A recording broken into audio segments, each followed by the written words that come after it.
कांग्रेस नेताओं का बिहार दौरा, मजबूरी या रणनीति? राहुल, खड़गे, कृष्णा सभी लगा रहे बिहार की दौड़। लालू तो कह चुके हैं झुकूंगा नहीं। क्या बिहार में कांग्रेस करेगी कोई खेला? नमस्कार, आप आर्यन खबर देख रहे हैं। मैं हूं परमवीर सिंह। बिहार विधानसभा चुनाव को लेकर कांग्रेस पार्टी काफी एक्टिव नजर आ रही है। कांग्रेस के तमाम बड़े नेता बिहार का चक्कर लगा रहे हैं। मानो ऐसा लग रहा है कि बिहार में एक बार फिर से कांग्रेस का पुराना रुतबा लौट आएगा। वैसे भी लोकसभा चुनावों में बिहार में कांग्रेस ने पिछली बार की तुलना में अच्छा प्रदर्शन किया है, इसलिए पार्टी अब विधानसभा चुनावों में भी कुछ इसी तरह का प्रदर्शन दोहराना चाह रही है। इसी कड़ी में बिहार में कांग्रेस ने सियासी बिसात बिछाना शुरू कर दिया है। दूसरी तरफ आरजेडी के तेवर भी बदले बदले नजर आ रहे हैं, जिससे ऐसा लग रहा है कि आगामी चुनावों से पहले महागठबंधन में कुछ बड़ा देखने को मिल सकता है। ऐसे में आइए कांग्रेस नेताओं के बिहार दौरों पर एक रिपोर्ट देखते हैं। हर विधानसभा चुनाव को देखते हुए राहुल गांधी पिछले महीने में 2 बार आ चुके हैं। अब कांग्रेस पार्टी के राष्ट्रीय अध्यक्ष मल्लिकार्जुन खड़गे और प्रियंका गांधी का भी जल्द ही बिहार दौरा होने जा रहा है। बता दें कि कांग्रेस अध्यक्ष मल्लिकार्जुन खड़गे 22 फरवरी 2025 को बक्सर और 28 फरवरी 2025 को पश्चिमी चंपारण में चुनावी हुंकार भरेंगे।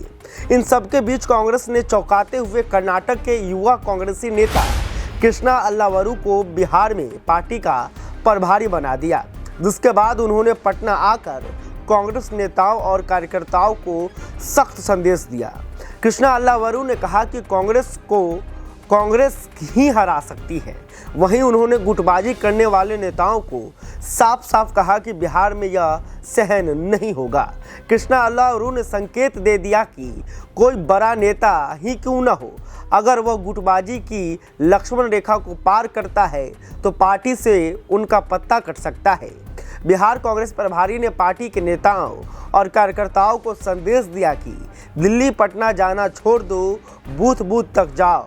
इस तरह कृष्णा अल्लावरू ने बता दिया कि अब बिहार में पार्टी मजबूती से चुनाव लड़ेगी। दूसरी तरफ मल्लिकार्जुन खड़गे 22 और 28 फरवरी को बिहार में जय बापू, जय भीम, जय संविधान सभा में हुंकार भरेंगे। इस नाम से ही यह साफ है कि राहुल गांधी की तरह खड़गे भी दलितों, पिछड़ों को साधने की कोशिश करेंगे।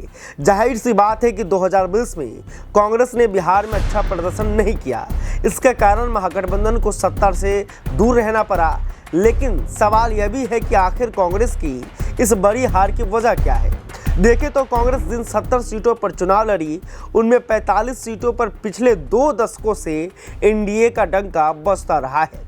ऐसे में इस बार ऐसी चर्चा है कि सीट बंटवारे में कांग्रेस पार्टी की संख्या के साथ साथ जीत की संभावना वाली सीट की डिमांड कर सकती है, जिससे महागठबंधन में सीट बंटवारे में घमासान देखने को मिल सकता है। देखें तो बीते कुछ सालों में राज्य के विधानसभा चुनाव में कांग्रेस पार्टी को हार का सामना करना पड़ा, लेकिन पार्टी ने सीट बंटवारे को मामले को लेकर सख्त रूप अपनाया है। वहीं बिहार में भी कांग्रेस के हाव भाव से कुछ ऐसे ही संकेत मिल रहे हैं। वैसे भी बिहार में एक समय ऐसा भी था जब चुनाव में कांग्रेस का दबदबा देखने को मिलता था। खासकर 1990 तक चुनाव में कांग्रेस के आगे किसी का टिक पाना मुश्किल था। लेकिन इसके बाद बिहार में लालू प्रसाद यादव ने अपनी पार्टी बनाकर कांग्रेस को जोर का झटका दिया। वहीं 2005 में नीतीश कुमार भी अपनी पार्टी बनाकर चुनावी मैदान में कूद गए, जिसका परिणाम यह हुआ कि राज्य में क्षेत्रीय पार्टियों का दबदबा बढ़ गया और कांग्रेस का जनाधार घटता चला गया। वहीं कुछ कसर बाकी रह गया तो इसे बीजेपी ने पूरा कर दिया, यानी कि आरजेडी, जेडीयू और बीजेपी ने मिलकर बिहार में कांग्रेस को अर्थ से फर्श पर ला दिया। पर लोकसभा चुनाव के बाद राहुल गांधी कांग्रेस को फिर से बिहार में मजबूत करने में जुट गए हैं। वैसे कांग्रेस को मजबूत करने के चक्कर में कहीं न कहीं आरजेडी की नाराजगी भी मोल ले रहे हैं, जिसके बाद कांग्रेस अध्यक्ष के बिहार दौरे पर लोगों की नजरें रहेंगी वे राज्य में कैसा रुख अपनाते हैं। दरअसल राहुल गांधी ने 18 जनवरी को संविधान सुरक्षा समारोह और 5 फरवरी को जगलाल चौधरी की जयंती में शामिल होकर दलितों और पिछड़ों को साधने की कोशिश की। वैसे राजनीति में आरोप प्रत्यारोप लगते रहते हैं, लेकिन अपने दोनों बिहार दौरे में राहुल गांधी ने एनडीए को घेरने के चक्कर में आरजेडी को भी लपेट दिया। बता दें कि राहुल गांधी बिहार की जातीय गणना पर लगातार सवाल उठाते नजर आए, जबकि तेजस्वी यादव जातीय गणना को अपनी उपलब्धि बताते नहीं थक रहे, जिसके कारण राहुल गांधी एनडीए के साथ साथ आरजेडी के भी निशाने पर आ गए। तभी तो 5 फरवरी को लालू यादव ने राहुल गांधी को इशारों में संदेश दे दिया कि आगामी चुनाव में महागठबंधन में सीट बंटवारे में क्या हो सकता है। दरअसल कांग्रेस इस वक्त महागठबंधन का हिस्सा है और पिछली बार पार्टी 70 सीटों पर चुनाव लड़कर सिर्फ 19 सीटों पर जीती, जिससे तेजस्वी यादव सीएम बनते रह गए। लेकिन इस बार लालू यादव ने कह दिया है कि तेजस्वी यादव को सीएम बनाना है। वहीं उन्होंने यह भी कहा कि वे न तो किसी के सामने झुके हैं और न ही झुकेंगे। लालू यादव के इस बयान के बड़े मायने निकाले गए। ऐसा समझा जा रहा है कि इस बयान तेजस्वी को सीएम बनाने के लिए लालू यादव कोई भी बड़ा फैसला लेने से पीछे नहीं हटेंगे।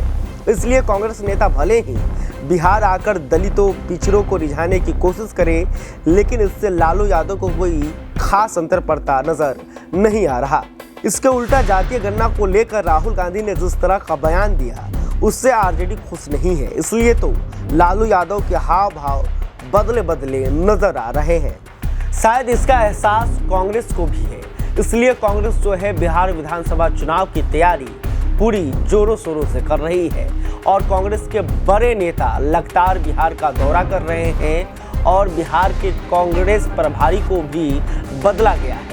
कृष्णा अल्लारू, जो कि यूथ कांग्रेस के एक बड़ा चेहरा थे, उन्हें बिहार की जिम्मेदारी दी गई है। कृष्णा अल्लारू को राहुल गांधी का करीबी माना जाता है। अब जो है मल्लिकार्जुन खड़गे भी बिहार में 2 दौरा करने आ रहे हैं, तो देखना होगा कि महागठबंधन में कांग्रेस कितना प्रेशर बना पाती है। क्या सीट बंटवारों का जो मसला है उसे सुलझा लिया जाएगा? कांग्रेस के शर्तों पर आरजेडी चलेगी या फिर आरजेडी की शर्तों पर कांग्रेस चलेगी? यह भी बड़ा सवाल है। अगर महागठबंधन से अलग होकर कांग्रेस चुनाव लड़ती है तो पार्टी संगठन को कैसे मजबूत करेगी, यह भी एक बड़ा सवाल है। खैर, अभी तक आपने हमारे चैनल को सब्सक्राइब नहीं किया है तो तुरंत कर लीजिए। कांग्रेस को लेकर आप क्या सोचते हैं कमेंट करके बता सकते हैं। वीडियो फेसबुक पर देख रहे हैं तो हमारे पेज को भी लाइक कर लें। बहुत बहुत धन्यवाद।